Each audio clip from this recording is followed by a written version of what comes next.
Hello students, welcome to my channel. So आज हम class third EVS का chapter 6 discuss करेंगे, जो आपकी बुक लुकिंग अराउंड में से है।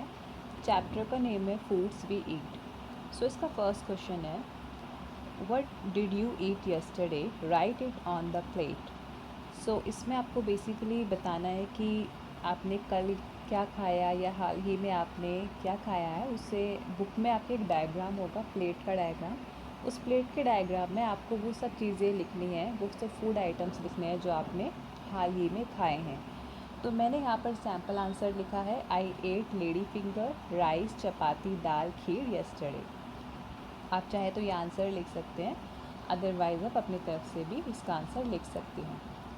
अब सेकंड क्वेश्चन में भी आपको यही सब रिपीट करना है, बट ये क्लासरूम एक्टिविटी भी है।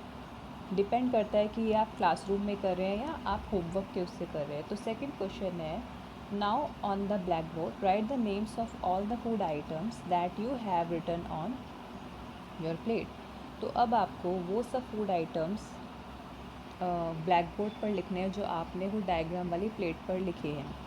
तो आप रिपीट कर दीजिएगा, जैसे कि लेडी फिंगर, चपाती, राइस, दाल, खीर। अगर क्लासरूम में एक्टिविटी है तो आपको क्लासरूम में करना है, और होमवर्क एक्टिविटी तो आप होमवर्क में सेकंड क्वेश्चन में इसका आंसर ये लिखेंगे, जो फर्स्ट का भी आंसर है। उसके बाद थर्ड क्वेश्चन पे आते हैं, did all the children in the class eat the same food items every day, yesterday, Y.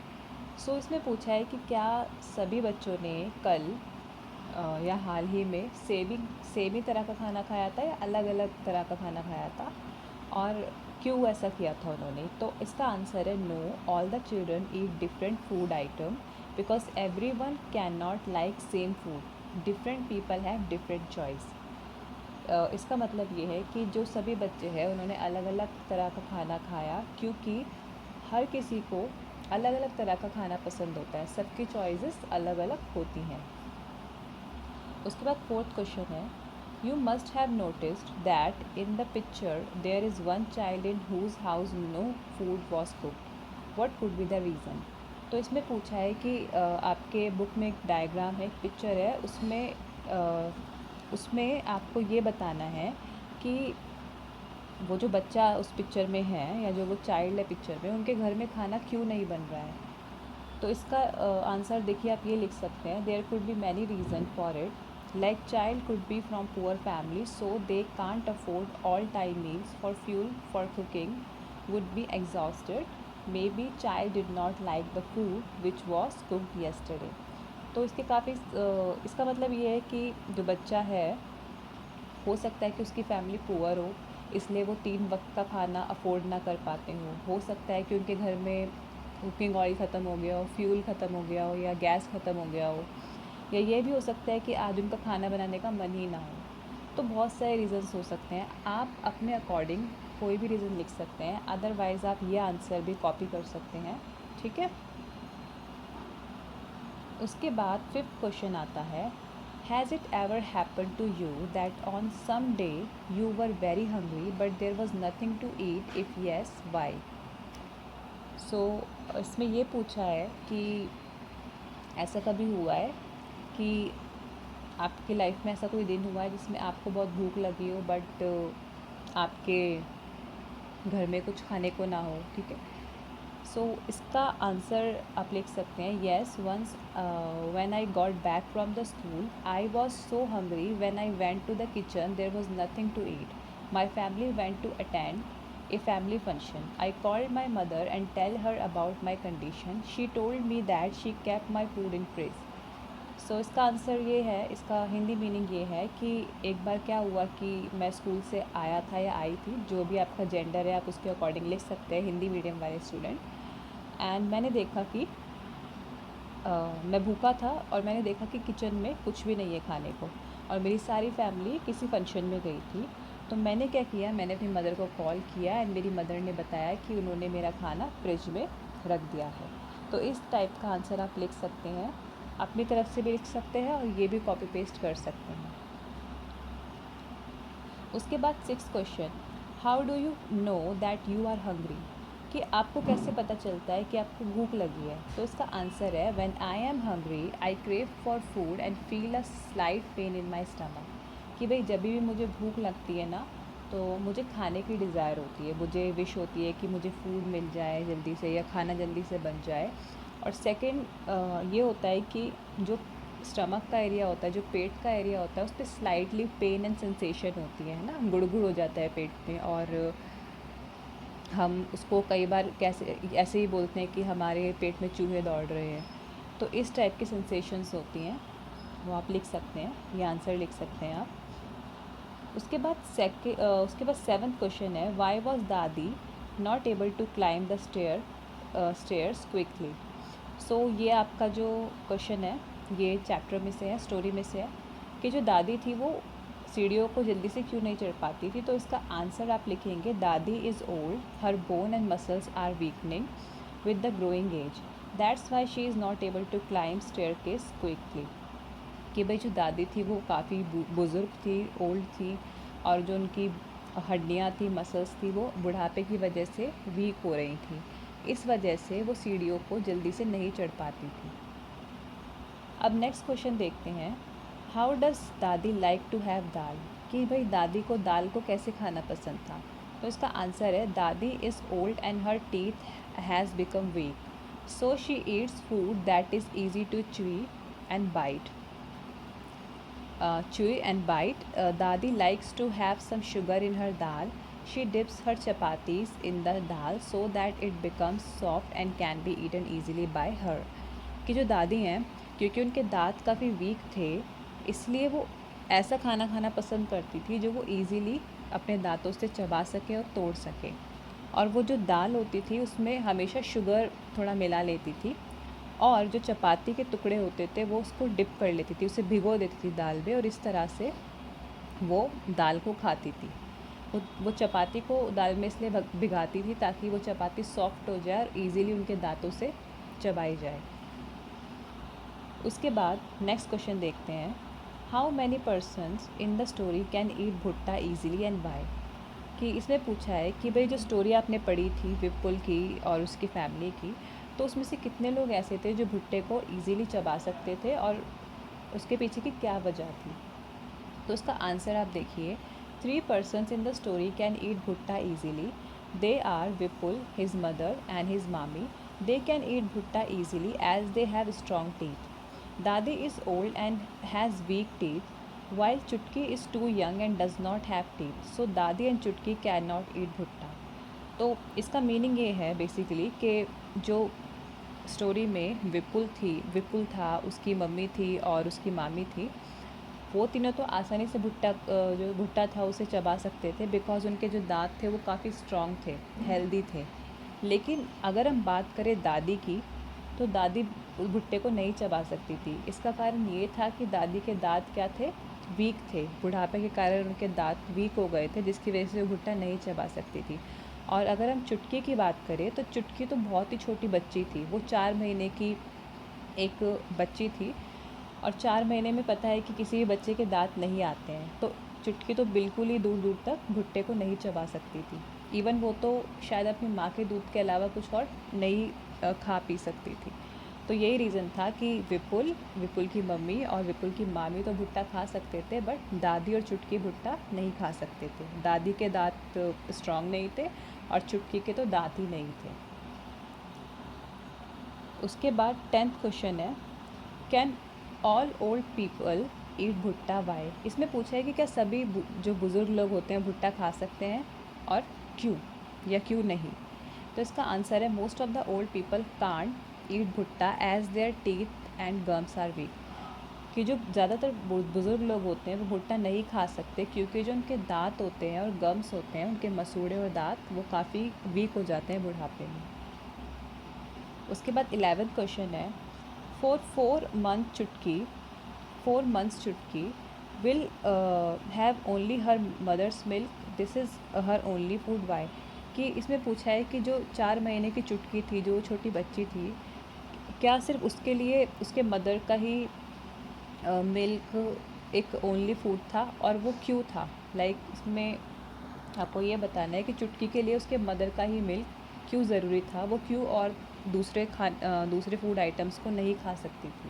तो इसका आंसर कुछ ऐसे है, चुटकी is a 4 month old baby and has no teeth. Her digestive system is not strong enough to digest other food products, such as cow milk. The immune system of Chutki is also not well developed as she is an infant. Mother's milk is the only food for Chutki as it is the best source of nutrition for all the babies. इसमें ये पूछा है कि इसमें ये answer में बताया गया है कि जो चुटकी है वो 4 महीने की बेबी है, छोटी बच्ची है, ठीक है। उसके दांत नहीं है, उसका जो डाइजेस्टिव सिस्टम है जिससे खाने को पचाने की जो भी प्रोसेस होता है, प्रक्रिया होती है, वो भी इतनी स्ट्रॉन्ग नहीं है, वो भी पूरी तरह से बनी नहीं है। इसलिए चुटकी अपने मदर के दूध के अलावा किसी और तरह का दूध को नहीं पचा सकती और किसी और फूड आइटम्स को भी नहीं खा सकती। उसका इम्यून सिस्टम भी इतना डेवलप नहीं है कि वो इन सब हार्ड लाइक मदर के दूध के अलावा वो दूसरे फूड आइटम्स को एब्जॉर्ब कर ले और उसको प्रोटेक्शन दे दे। तो इसलिए चुटकी का जो वन एंड ओनली फूड था वो क्या था, उसकी माँ का दूध, मदर्स मिल्क, जो कि उसके शरीर को सारे न्यूट्रिशन, सारे पौष्टिक तत्व देता था। उसके बाद नेक्स्ट क्वेश्चन पे 12th question, ask your elders and fill in the table. तो आपको ये एक्टिविटी क्वेश्चन है, फिर भी आप चाहे तो ये आंसर लिख सकते हैं। तो इसमें क्या करना है, पहले आपको अपने एल्डर्स से पूछना है और फिर आंसर करना है। तो पहला क्वेश्चन क्या पूछना है, what they can eat and what they can't eat.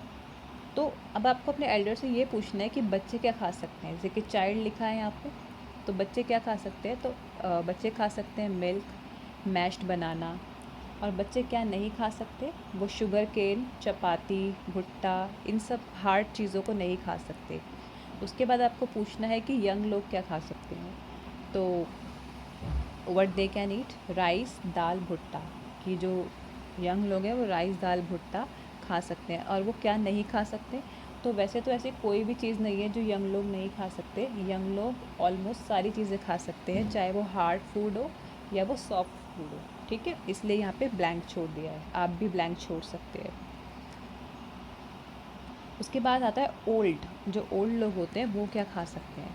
तो उसमें आप लिख सकते हैं ओट्स, खिचड़ी, जूस। ओल्ड लोग ये सब इजीली खा सकते हैं।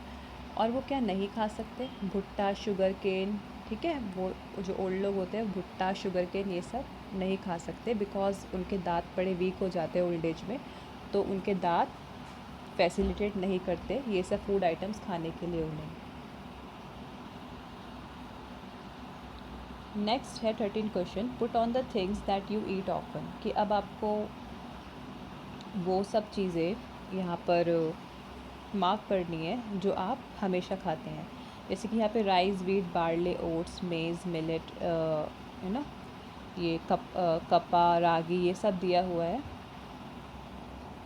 तो आपको इसमें से सिलेक्ट करना है कि आप क्या क्या डेली बेसिस पर रेगुलरली खाते हैं और क्या क्या इजीली अवेलेबल हो जाता है। तो rice, wheat, millet and oats easily available हो जाता है, आप उसे खा सकते हैं।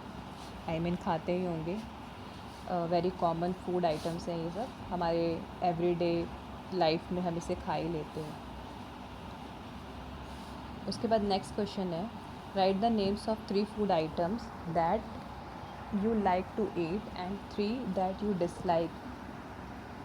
तो पहले में आपको लिखना है लाइक में राइस, दाल, खीर, पिज़्ज़ा, जो भी आपके फेवरेट डिशेज़ हैं आप वो यहाँ पर लिख सकते हैं, फूड आइटम्स जो भी आपको पसंद है। डिसलाइक में आपको वो फूड आइटम्स लिखने हैं जो आपको बिल्कुल भी पसंद नहीं है, जैसे कि स्पाइनक हो गया, ठीक है, बीटर गर्ड हो गया, चिली, है ना, चिली स्पाइसी चीज़ें हो गई, वो बच्चों को पसंद नहीं होती ज़्यादातर, ठीक है। पालक, तोरी, टिंडे और करेला, चिली, ये सब बच्चों को पसंद नहीं होते हैं।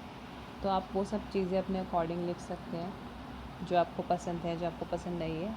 कहने का मतलब ये है कि ये एक सेल्फ असेसमेंट क्वेश्चन है, खुद से करने वाला क्वेश्चन है ये। उसके बाद क्वेश्चन 15 है, what are the reasons that decide what we eat, add in list. तो हम इसमें पूछा गया है कि क्या क्या रीज़न है जिससे हम ये डिसाइड कर पाते हैं कि हमें क्या खाना है। ठीक है, जैसे कि लिस्ट है, ये इनकम्प्लीट लिस्ट है, आपको इसे कंप्लीट करना है। तो पहला लिस्ट में ये दिया है कि भाई जो डिसाइडिंग फैक्टर होता है वो क्या होता है, व्हाट इज़ ईज़िली अवेलेबल। जैसे कि जब भी हम मम्मी जैसे कि मार्केट जाती है तो वो वही सब्ज़ी लेके आती है जो उन्हें ईज़िली मिल जाती है। ठीक है, तो पहला रीज़न तो क्या हो गया, what is easily available. Second क्या हो गया, व्हाट वी कैन बाय। दूसरा कि जो हम जब ग्रोसरी लेने जाते हैं या सब्ज़ी लेने जाते हैं उसमें ये भी देखते हैं कि हम क्या ख़रीद सकते हैं और हम क्या ख़रीद नहीं सकते।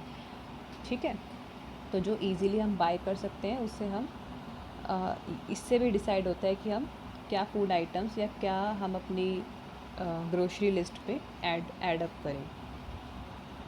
फिर थर्ड है कस्टम एंड ट्रेडिशन। बहुत बड़ा फैक्टर है कस्टम एंड ट्रेडिशन।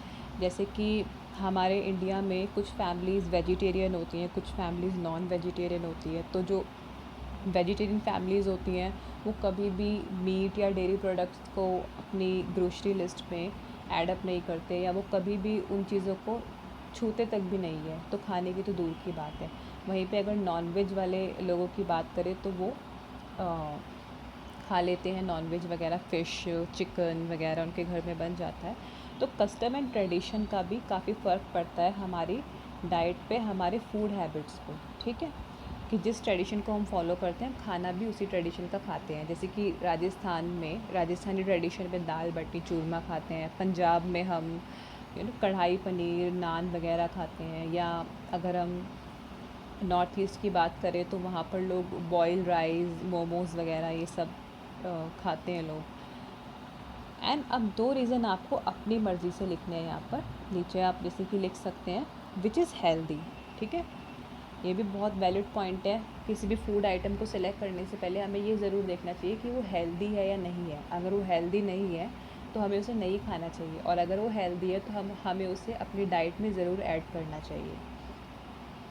और विच इज़ अफोर्डेबल। ठीक है, अफोर्डेबल इन दैट सेंस कि आप उसे मनी से तो अफोर्ड कर भी सकें और उसकी अवेलेबिलिटी भी आपको रेगुलर बेस पे मिल जाए। ठीक है, ऐसा नहीं है कि आज मार्केट में मिला कल मार्केट में नहीं मिलेगा। ठीक है, वो एक तरह से परमानेंट मार्केट में आपको अवेलेबल हो जाए, परमानेंटली आपको मार्केट में वो अवेलेबल हो जाए। जैसे कि इंडिया में वेजेस बहुत इजीली अवेलेबल हो जाती हैं। ठीक है, हर सीज़न में वेजेस मिल जाती है, टमाटो पोटैटो अनियन या इस तरह की कुछ कॉमन वेजिटेबल्स होती है जो हर सीज़न में मिलती है। तो अफोर्डेबिलिटी भी बहुत ज़रूरी है, मनी से भी और कि हमें वो रेगुलर बेसिस पे मार्केट में अवेलेबल है उससे भी। उसके बाद नेक्स्ट क्वेश्चन है 16 question. Names of some things are given below, put right on the things that can be eaten, if there is anything about which you are not sure ask your teacher. तो यहाँ पर ये table दी हुई है, आपको इसके आगे उन चीज़ों को टिक करना है जो खा सकते हैं। ठीक है, तो यहाँ पे इसके आंसर हैं जैसे कि बनाना फ्लावर। तो बनाना फ्लावर की सब्ज़ी बनती है, उसे खा सकते हैं हम, बट मे बी आप लोग के घर में नहीं बनती होगी, तो आप अपने अकॉर्डिंग इसका टिक मार्क कर सकते हैं और नहीं भी कर सकते। बट जितना कि मैंने सुना है कि इसके फ्लावर की सब्ज़ी बनती है। उसके बाद हैंस एग, जो एग होता है वो खाते ही हैं, तो इस पर टिक कर सकते हैं। कॉलीफ्लावर भी खाते हैं, गोभी खाते हैं सब। ड्रम स्टिक फ्लावर, यस खाते हैं, उसकी भी सब्ज़ी बनती है ड्रम स्टिक की।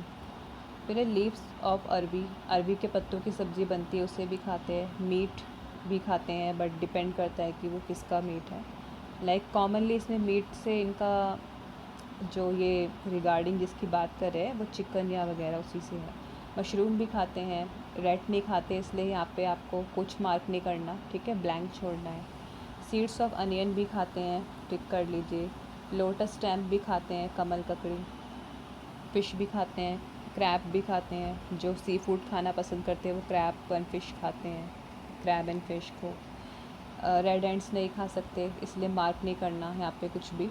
फ्रॉक पे भी मार्क नहीं करना, ब्लैंक छोड़ना है। ग्रास पे भी मार्क नहीं करना, ब्लैंक छोड़ना है। लेफ़्ट ओवर चपाती, बची हुई चपाती खा लेते हैं हम, है ना। आंवला भी खा लेते हैं, उसका जूस या उसका जो कैंडी होती है वो सब टिक कर लीजिए आंवला पे भी, और लेफ़्ट वो चपाती पे भी आप टिक कर सकते हैं। कोकोनट ऑयल को हम डायरेक्ट नहीं खाते, ठीक है, मतलब ऐसे डायरेक्ट नहीं खा सकते। हाँ, उसे हम कुकिंग वगैरह में थोड़ा यूज़ कर लेते हैं, बट वो भी प्योर होना चाहिए। सो इसलिए यहाँ पे अभी आप कुछ भी मार्क मत कीजिए। बाकी हाँ, अगर आपके घर में कुकिंग होती है कोकोनट ऑयल से तो आप टिक कर सकते हैं इससे। कैमल्स मिल्क डिपेंड्स कि आप उससे कंज्यूम करते हैं या नहीं। वैसे हाँ, camel's milk is also edible. Chapati भी एडिबल है, उसको भी टिक कर लीजिए, ठीक है। चपाती मेड ऑफ बाजरा, बाजरे की चपाती पे टिक कर लीजिए। चपाती मेड अप ऑफ ग्राम, तो जो चने का आटा होता है उसकी चपाती भी खाते हैं। एंड चपाती मेड ऑफ बाजरा, जो बाजरे की चपाती होती है उसको भी खाते हैं। तो ये कुछ फूड आइटम्स हैं, आप अपनी नोटबुक में इसे नोट कर सकते हैं और अपनी बुक में इन आंसर्स को देख के मार्क कर सकते हैं। उसके बाद नेक्स्ट क्वेश्चन है, write the names of some food items that you have never eaten before but feel like eating. कि ऐसे कुछ फूड आइटम्स के नाम आपको लिखने हैं कि आपने कभी खाए नहीं बट आपको मन करता है उन्हें खाने का। तो आंसर में आप अपनी मर्ज़ी से लिख सकते हैं जो भी आपका खाने का मन करता है, जो आपने आज तक नहीं खाया बट आपको उसे खाने का मन करता है, आपको आंसर में वो चीज़ें लिखनी है। और आप चाहें तो मेरा वाला आंसर भी लिख सकते हैं, जैसे कि chapati made of ragi, chapati made of gram, and rice, drumstick flower, curry of mango, lotus stem, ठीक है। ये सब लिख सकते हैं, और अदरवाइज़ आप अपना आंसर भी लिख सकते हैं, both will work better. So students, इसी के साथ हमारा ये चैप्टर के क्वेश्चन आंसर्स फिनिश होते हैं। आई होप कि आपको समझ आए होंगे।